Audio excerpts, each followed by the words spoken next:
Hi budgeting friends, it's Becky. Welcome back to my channel. My channel is all about traveling through my 40s as I try to get my poop in a group, and I am working on my financial, my physical, and my mental health with a primary focus on my financial health to begin with. This video today is going to be a little bit different. I'm going to be doing what I call a car chat. It's where I just turn on my phone in my car and spew my thoughts out as I drive. So I'm sorry for the sound. I'm going to do my best to edit out the car sounds in the background, and I waited until I was in cruise control, but the speed limit's 70, so the car is still going to be loud.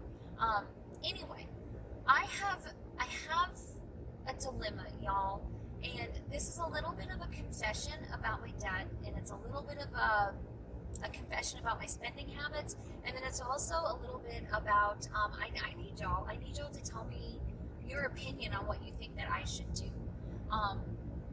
So here's the thing. If you watched my debt confession video, you will see that I have just over $7,000 worth of high interest consumer credit card debt.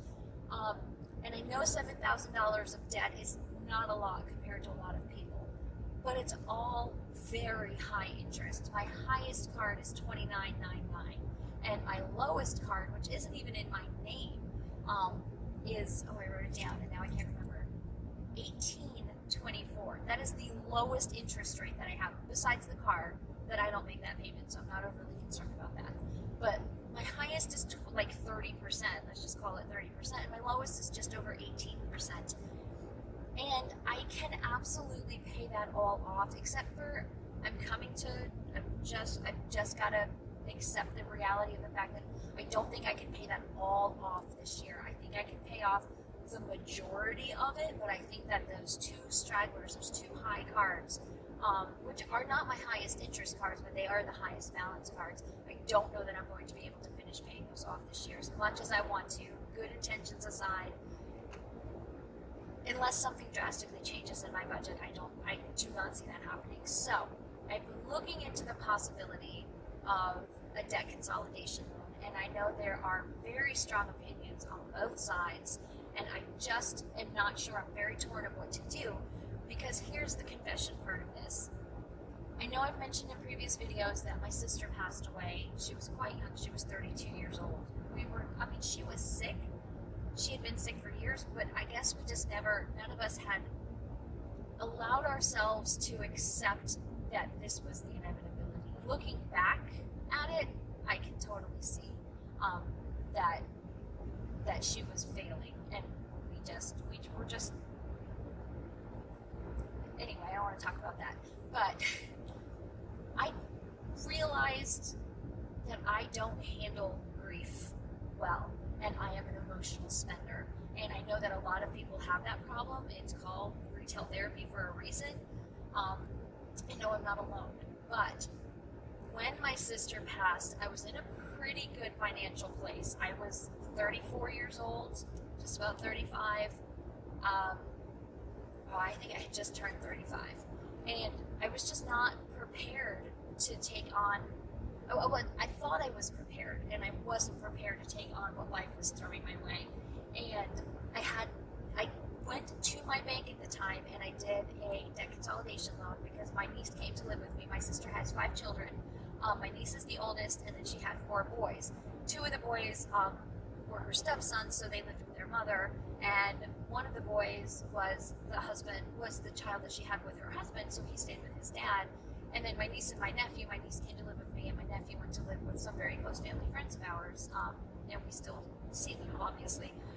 But anyway, so the 5 kids, and they all got split up, and that was traumatic, and they lost their house, and that was traumatic. And so my niece was only 16 at the time, and she was obviously, her life was just destroyed. She lost her entire family in a day, basically, and the only home she can ever remember. And I lost my little sister, who was my only sibling, and my parents lost their youngest daughter. And so I took on the weight of trying to keep everybody afloat. And I was not prepared financially or emotionally to handle that.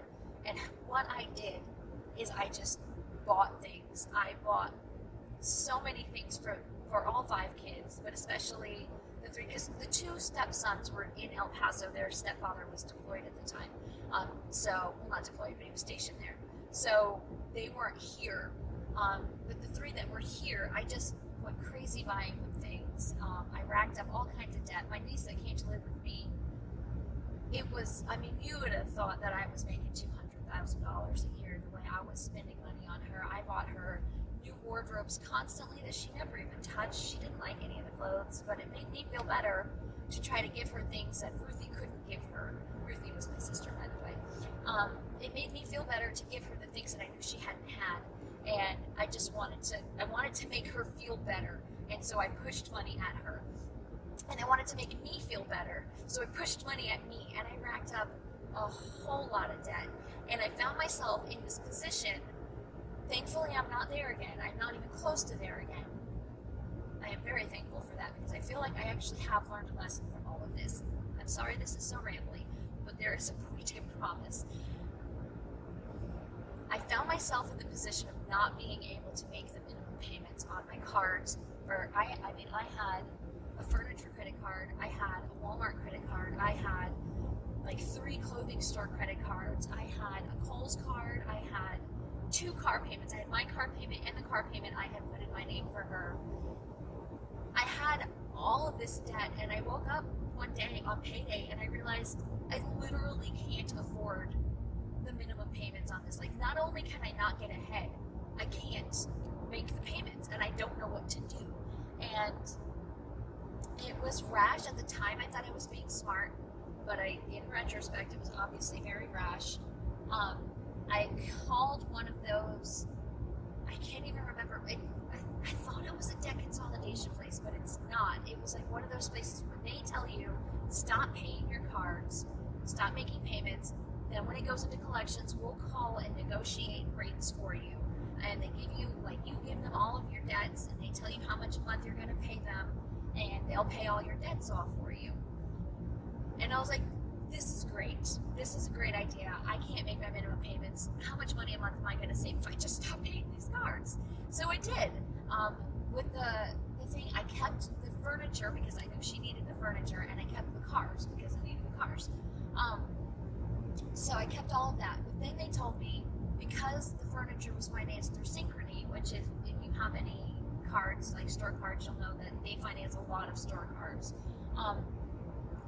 I was advised to keep all of my Synchrony cards active, so they didn't close that one as well, just because they were closing all my other accounts. So I was like, all right, so I kept my Walmart card, which is why I still have Walmart, and I kept like 3 or 4 cards, which was a horrible mistake, because then I just charged them back up. But I kept all of them, and obviously I kept the cars out of that. So I still had quite a sizable monthly payment that I was trying to make on all of my other debt, and I was making this like $506 a month I was paying toward this debt repayment plan. Anyway, I finished that debt repayment plan. That tanked my credit. If y'all are in a position like I was in a position where you are not able to meet your minimum payments, I will tell you from experience, yes, it worked. Yes, they settled for less, but not significantly less. They settled for less, but then the fees I had to pay them, I only saved like a couple of $100 per card that I wrote off, and it tanked my credit. My credit went from the mid 7s to the low 5s, maybe 4s. I wouldn't let myself check because it was too depressing.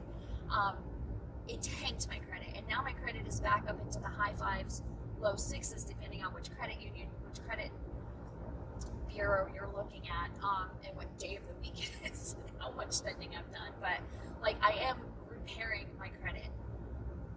So yesterday I was looking at all of my numbers, and one of the things that I did close and let that credit, whatever it's called, let that company negotiate a rate for me, was the debt consolidation that I had done through my bank. So I'm honestly not even 100% sure that it is possible for me to get a debt consolidation loan with my credit union, because I have defaulted on a loan with the bank previously. Like I said, in retrospect, obviously it was all horrible decision making based solely on emotions and panic and grief, and I didn't know what to do, and I made bad decisions, and I've learned from them. But that's not going to make a difference to the bank. They don't know that. Everybody, I'm sure, says, oh, I've screwed up, I'll never do it abusive relationship 101. But, and so I'm not sure. So I applied for a loan through my credit union yesterday. I have not heard back, but I know that takes a little bit. I do own my car. So if they do come back and say they can do it with collateral, I could put collateral of my car, and then basically be like making a car payment.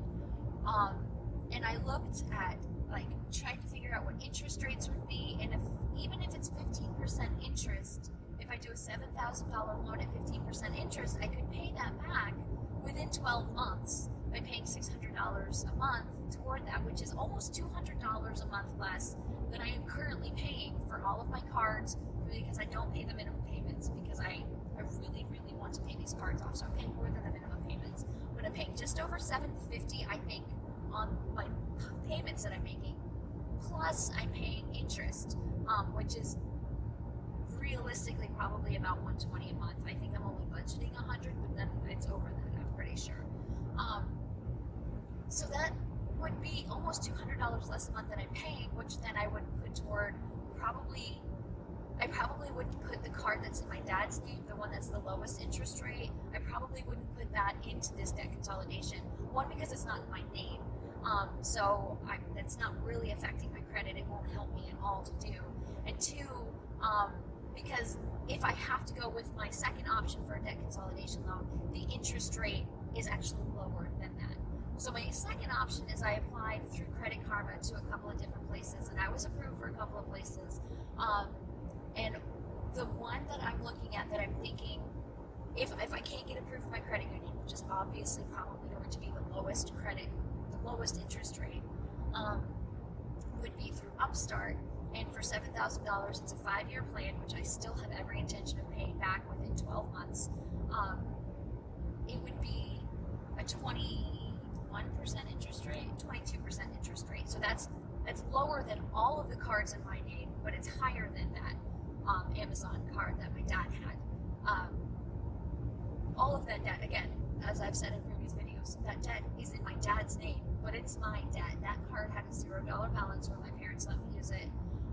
It was when all of my credit cards had been closed, and I just had nothing to fall back on, and I was still trying to live. Tiffany still lived with me. Tiffany is my niece. So my parents let me use that card. It had a $0 balance. All of the debt is mine. It's just not in my name. And my dad has since passed, but they left that card open, I'm assuming because my mom is still alive, and I live in Texas, and it's a common law state, I don't know, common property, community property, that's the thing, where, spouses are counted as one person, and so it'll probably stay open until my mom passes, which will hopefully be years from now, but I would still like to pay it off. Anyway, I'm sorry, this is rambling. I'm actually on my way in to see my mom. My mom is turning 75 years old tomorrow.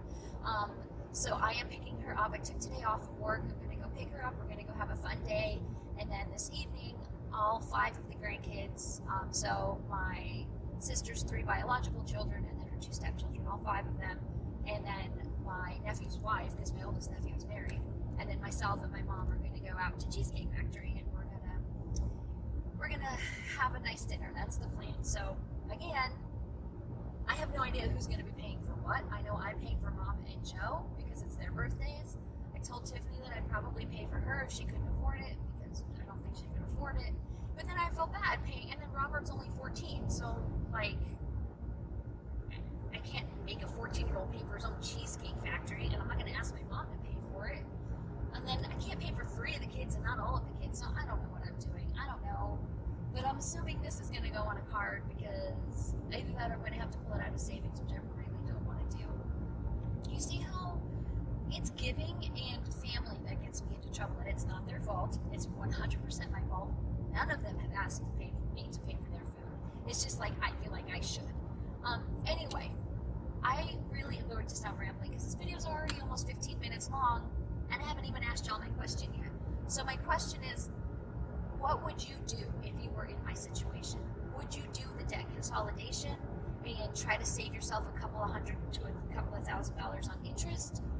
Or would you just keep paying the cards at the very high interest rate with the anticipation of whichever way you go, I'm still planning to be debt free by this time. By the end of February of 2023, I should have no more credit card debt, whichever way I go. I'm just thinking that if I do the debt consolidation, the total interest at 15% is only like $600 and something. That's like 5 months worth of interest payments for what I'm doing right now. So I'll save myself at least $600 something, if not more than that. But is it worth it to do another loan? I don't know. And that's where I need you. Please let me know what you would do. Leave me a comment. Tell me what you would do. If you don't want to put it, if you have a story, if you have something that is relatable, you can follow me on Instagram. It's at the Good Midlife Crisis on Instagram. It's also linked in the profile of my channel, and I'll put it in the description box. And you can DM me there. I'm not asking anybody to share any confidential information, but I know some people aren't comfortable leaving some things in comments. So let me know what you think. Let me know what you would do. And then also, if you could please give this video a thumbs up. Y'all, I have had this channel for less than 3 weeks. It was 2 weeks on Friday, and now it's Tuesday. It's Tuesday. It's 2/22/22. Tuesday. But anyway, it was 2 weeks on Friday. I'm already at over 60 subscribers. Y'all, that blows my mind. I had no anticipation of this channel doing that well. And I love you. And I'm thinking actually since I'm hitting this, I'm doing so much better than I thought. I would like to give back to y'all. So nothing fancy, because I am really trying to get out of debt, but I'm thinking like maybe a $25 Etsy card or an Amazon card or something, what somebody wants. I'm thinking of doing a giveaway at 100, but I'm not sure how exactly that works. I'm going to have to look into that. But I definitely want to do that. So if you could please subscribe, get me to that 100 mark. I would love you forever. I already love you forever, but I would love you even more. Anyway, I hope y'all are having a fantastic day. I'll tell Mommy you said happy birthday. I'll talk to you later. Bye.